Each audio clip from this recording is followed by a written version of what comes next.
I feel like falling in love.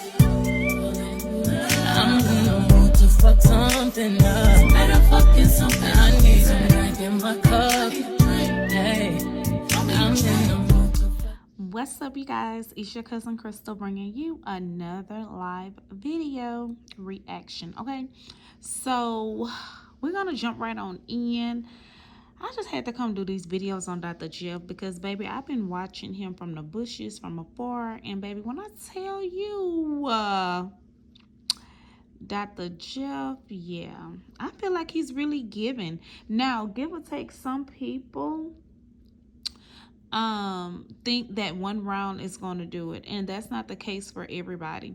So sometimes you will have to go back and maybe do another round, whether it's because you had a high BMI, you had a combo, and you know with combos they don't really focus in one area mainly. If you're just getting a solid procedure like a BBL, whenever you're getting a tummy tuck or a lipo BBL or anything like that, please note that they're not focusing on that one main area. They're trying to do the whole 360 and all of that or whatever. So mostly a lot of women that get combos, most of them 9 times out of 10 they'll come back and get a second round. Now it do often be some dolls that come back and they want to get a second round when it comes to BBL. Of course, either they want it more dramatic, or just like in my case, I didn't get another BBL, but I got another round of Lipo 360 because I felt like my original BBL Lipo 360 not enough fat was transferred, basically. Well, enough fat was transferred in my butt, but I don't feel like enough fat was taken out. You get what I'm saying? So that's why I say when they do a 360, yeah, it's only a certain amount that they can insert, but I feel like if they're able to take out a little bit more just to take it out to make a better projection around the 360 area, why not? Instead of us having to come back and pay for a whole nother round of Lipo 360, like, just make it make sense. But anyways, we're gonna go ahead and jump in with Dr. Jeff. Dr. Jeff been doing his thing. So far I have not heard anything bad about this man. He's really giving and serving. If you've been doing your research on him, he's a reconstructive surgeon as well as cosmetic and plastic surgeon. So yeah, he's making the money. He's doing a killing over there. His content is phenomenal. He's doing more live reaction videos every Thursday on his channel, as well as sometimes I think they repost it on Smart's channel. But mainly, yeah, he's very much so building up his platform, and I gotta give him his flowers because yeah, he's very influential.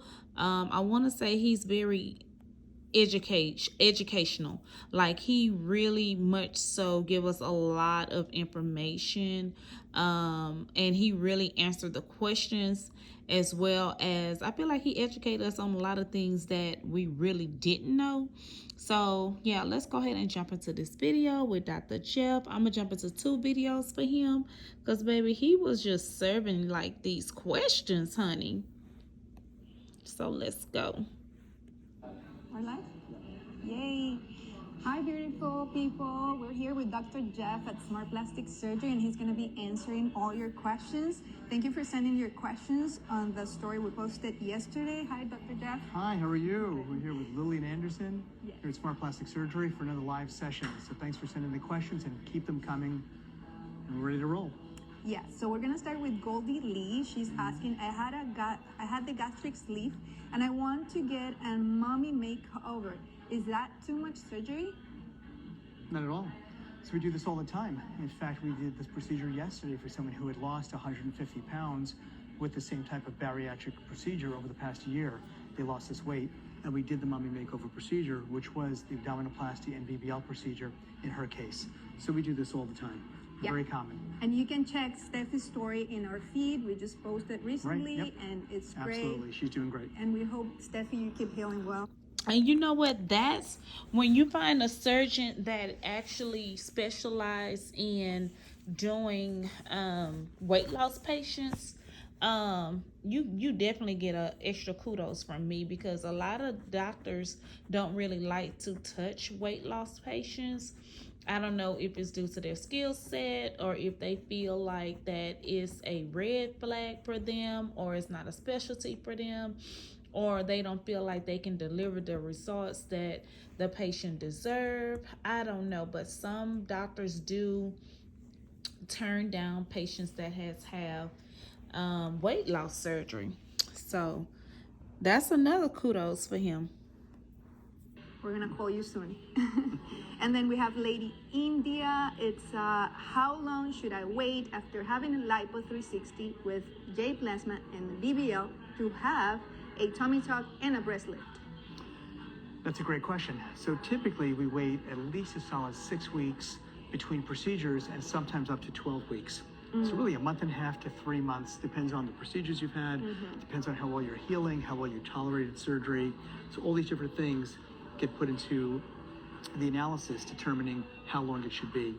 But it can be as soon as 6 weeks after, and certainly within a 3-month period, we're typically able to go to the next procedure. Oh, okay, perfect. So let's see now, we're gonna see some of the questions. Okay. So I have here,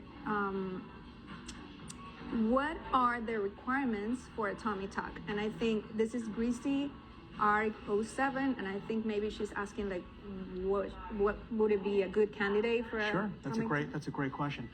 So what you're really doing is separating the tummy tuck patient from the liposuction patient.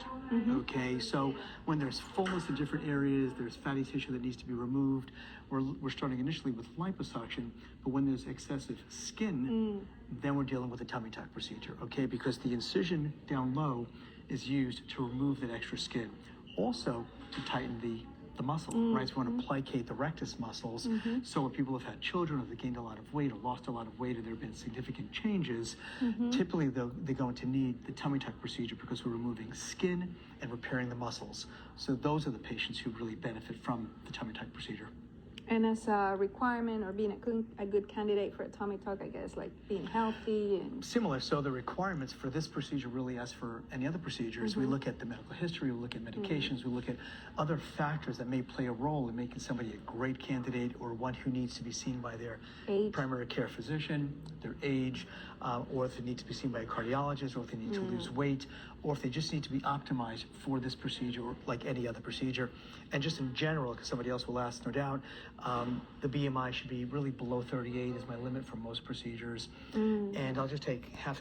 See, that's what I like about him. Like, he's very educational.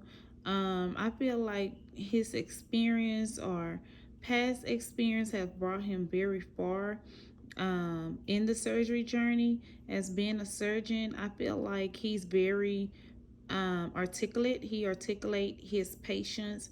I feel like he doesn't just treat them just like a number. He's not just taking them in. He want to make sure that they're safe, they're secure, and they are properly groomed and ready for surgery. I feel like he's not just taking any and everybody just because they say they want this or they want that. So I'm noticing that with him, and quite frankly, I kind of feel like that his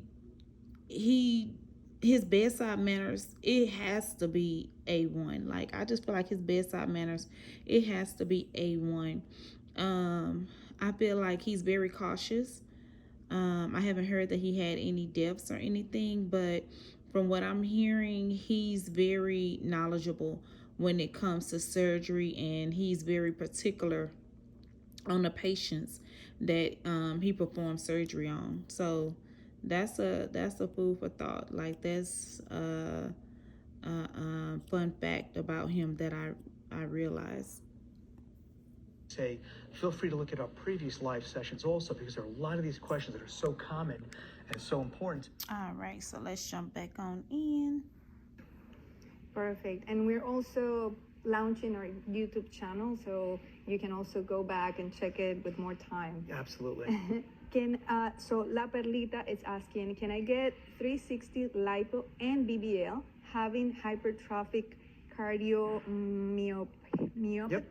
So a patient with right, it's a hypertrophic cardiomyopathy. Oh, It's a mouthful, right? I can't even pronounce that. But that's a cardiac condition, and many of these are very stable. Many of them are controlled, but only a cardiologist can really tell us, what the situation is, which medications you're on, the fact that the condition is in fact stable. We don't discriminate against anybody because they have a heart condition or other types of medical conditions. We just want to optimize them. And in some cases, they may not be candidates for a larger procedure, but perhaps for a smaller procedure. So our goal is to always, have people really reach toward their goals for themselves and achieve them. And that's what our goal is here at Smart Plastic Surgery. But that's a great question. So if you DM us directly, we can more specifically look at your medical history and make specific medical recommendations. I often speak with patients' physicians, so we can speak one-to-one, physician to physician, to make these decisions for patients, because safety is our top priority here at Smart. So that's a great question. Thanks for sending it.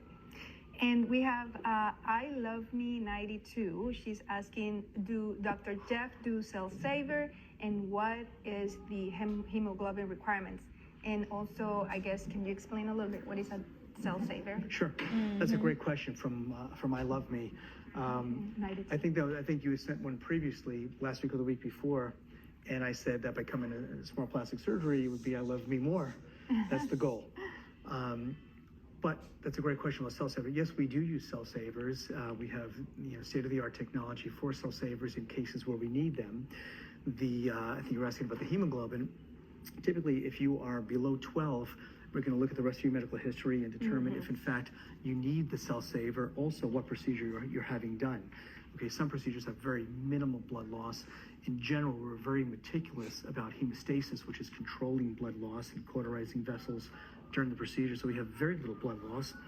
But again, we're very safe and careful here at Smart, so if you need it, we're going to do it. But the answer would be below 12, we're going to take a look at it. Below 11, we're certainly going to need it.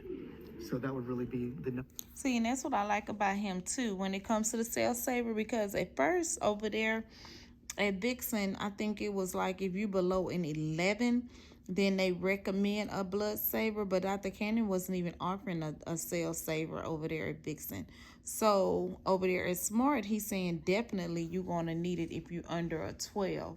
So that's a lot to take into consideration as well. So be highly prepared. I believe their cell savers is between $500 and $600. I want to say $550 the most. But if your blood is under 12, I highly recommend that you go ahead and do it, especially if you're going to go ahead and get a combo. Now, also, they are offering and they're making it very known, and it's very popular in Miami, the IB infusion. I feel like those are very, very good to get as well. I didn't get any because I was highly hydrated before surgery. I took my vitamins all the way up to the day before surgery. I stayed hydrated, drinking lots and lots and lots of water, like so much water. Like I was very, very hydrated. I think I felt only dizzy maybe once, but I felt like I was heated after the anesthesia wore off. But other than that, I was totally fine. But everybody is different, especially if it's your first time and you're going to have a combo and your blood levels fluctuating. I would definitely highly recommend that you do check your hemo the week of surgery. Just be on the safe side if you want to go ahead and add that last minute cell saver to your package when you get there at pre-op. It's related we want you to safe. Hemoglobin. We want you safe. Exactly. So you're around to enjoy your great result. Exactly. That's the goal. So this is a very interesting question. P. Digity, it's asking, how long can I expect to be hard to touch after lipo and at etching? Hard to touch, meaning how the tissue is firm. So how long will it take for the tissue to soften up? So there's probably two questions. I get it. All right, so the first question is everything is really hard, really firm for really about 6 weeks when you have that initial swelling. Okay, so that's very typical. It can last even for several months. On the other hand, if you're asking, when can somebody touch you, all right, hard. So there as well, after liposuction, etching, so we still want to be careful with these areas. Certainly BBL, But no, I think that you can certainly be touched within Or probably several she's weeks. asking about massages. Massages. So again, if it's tummy tuck, we've talked about this all the time. Nobody's touching this belly for this flat for 6 weeks. All other areas, we do massages here with great massage therapists the day after most of these procedures. So that's not a problem. There's going to be areas where we're not concerned about either the flap, such as an abdominoplasty, tummy tuck, or the cells, like a BBL procedure. Okay, so our team is going to avoid those areas, but be pretty aggressive with the other areas, because the goal with these massages is to reduce swelling and have us get to that final result sooner. So if I've not interpreted the question correctly, please send it back and let me know how I can help. Exactly. So Liz Benny Fabi is asking, can you do BBL and boobs? Can a BBL be done if you weigh 120, and I guess it's 120 pounds? Right. Would that be a skinny? So in answer to that question, we do that all the time. So a BBL and a breast procedure, we combine those procedures all the time. That's not a problem at all, whether it's a breast lift or a breast augmentation or a combination in conjunction with a BBL procedure.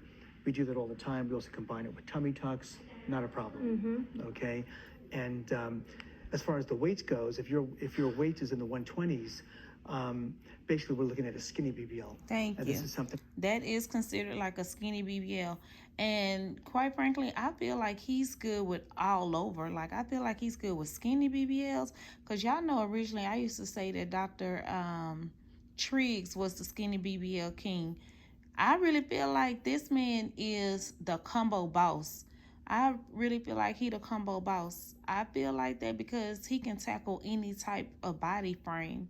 I feel like he can tackle skinny BBLs, mid-frame, curvy, like thick and curvy, skinny, thick. Like, I really feel like he know how to maneuver them waistlines and them flanks. And I mean, give or take after surgery, it's all on you, because if you choose to lay on your side or you choose to lay on your back and you're not supposed to, you can easily mess up your hip dips. You can easily, because you got to remember, your body is molding. Your body is molding. So if you sitting on your butt or laying on your side and you compressing it, baby, you trying to make a big indent in that hip or that booty cheek, and you gonna be going back for another round. So you definitely have to be cautious and you have to be careful. As much as I wanted to sit on my butt after surgery, I did not. And matter of fact, when I got on that plane, oh my God, I was horrified. I was in them people first class restroom stall for 45 minutes standing up. When I tell you it felt so good to stand up, I took them foam pads out of my thigh high. I had took me some aspirin. I had some cold water. Baby, because I was not about to mess up my butt. And it wasn't no space for me to get on my knees. We was having turbulence. Oh my God. I think I went down there when it was hurricane season or something, y'all. I don't know, but I was ready to get home, honey. We really enjoy doing here at Smart Plastic Surgery. We don't need a lot of tissue to really create a nice difference for many women who don't need a huge amount of tissue. It may also be directed toward accentuating the hips, right? We don't want these hip depressions or hip dips, as people call them, right? Because hips don't lie, right? So we can give you a nice, a nicer curve in the hip region, and you don't need a lot of tissue to do that at all. And we can use the remaining tissue to enhance the buttock region. So that can be done, and that's what we call our skinny BBLs. Yes. So we've had other videos with skinny BBLs. Exactly. So take a look at those as well. Like shaping a nice body. Exactly. So we have here Taship R. I am 3 weeks post-op with Smart Plastic Surgery. Yay! When can I start back exercising? I had a breast augmentation with implants and a Tummytuck.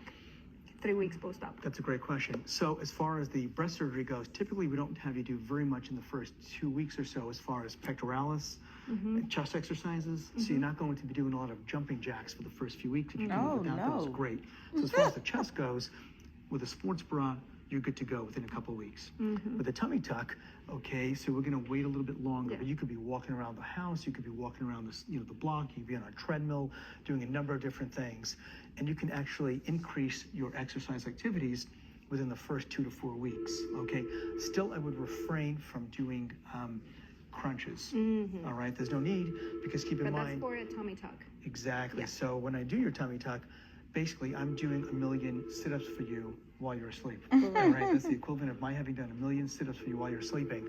So don't worry about that. You're not going to, lose any ground by waiting even 4 to 6 weeks to do aggressive tummy tuck.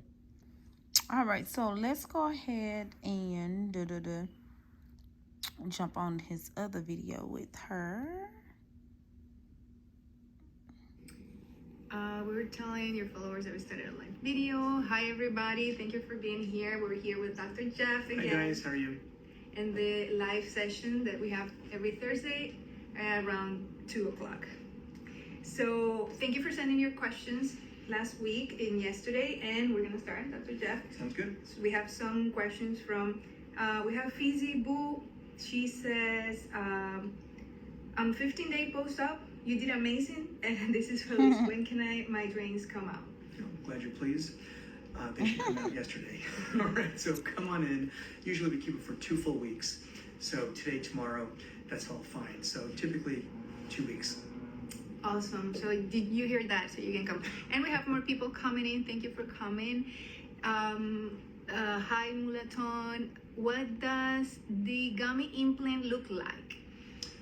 Typically, that's our silicone implant. We use the gummy is really the Yes. nickname for the silicone implants that we use, which are high cohesive gel silicone implants. And they're nicknamed that because if you cut the implant in half, it would open up as 2 halves like a candy, but it wouldn't leak out. It wouldn't. It's a very cohesive gel. So those are the ones that we use, and they're typically smooth and round.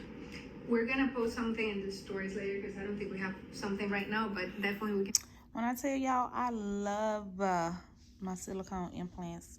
I mean, we have our days still, but overall, yes, I love them.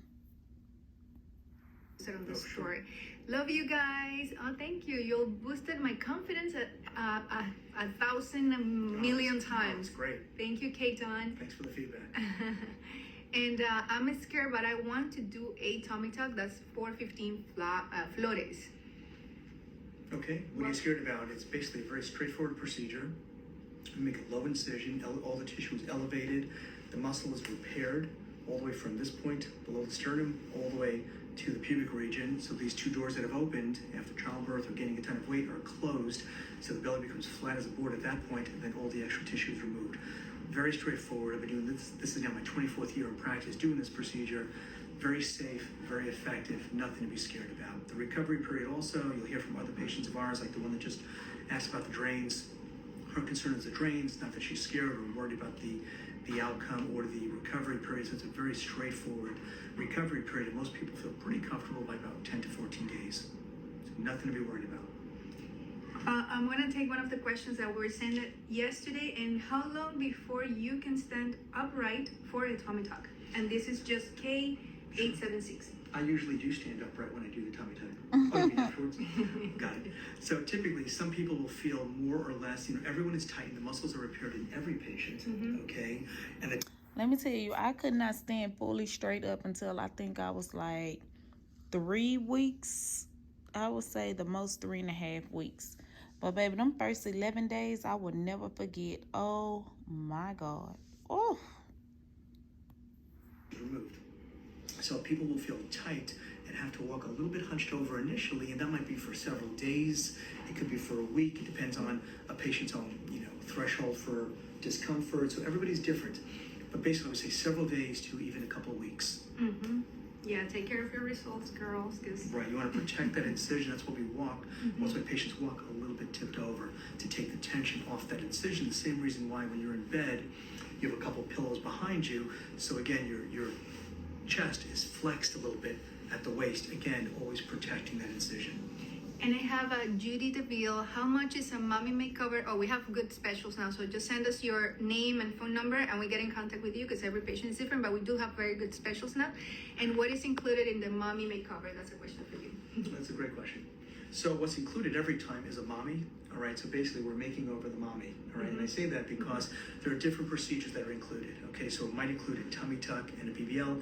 It often includes the belly and the breast, very common. It could be a tummy tuck with a breast augmentation or with a breast lift, or it can be a breast lift and a BBL. So usually the mommy makeover is more than one procedure, okay? Usually we're working on the breast as well as the belly, but it varies. So there'll be, each of these procedures can be customized to a patient's, desire. To renew the body after exactly. The so pregnancy. The goal is to bring the patient who has had, one or more children back to her pre-baby state, as women like to refer to it as if you had not had the children. So that's the mommy makeover, improving the belly, the breast, the backside, at the same time. So thank you, Juicy DeVille. Great question. And all right, y'all, so I'm gonna go ahead and wrap that up, but if y'all want to catch the rest of this video, y'all have to go to Smart Plastic Surgery Miami on Dr. Jeff. Like I said, he's real good so far from what I'm hearing with all his surgeries, but he do talk a lot about tummy tucks. I haven't heard about him giving out any infections or anything like that. Like I said, he seemed like he's very clean. He likes to be safe and sorry. And he's very particular when it comes to his patients. So yeah, I want to thank y'all so much for joining this live, watching this live. Go ahead and drop your comments below, and I'm out. I feel like falling in love. I'm in the mood to fuck something up. Better fucking something. I need some drink in my cup. Hey, I'm in the mood to fuck something up.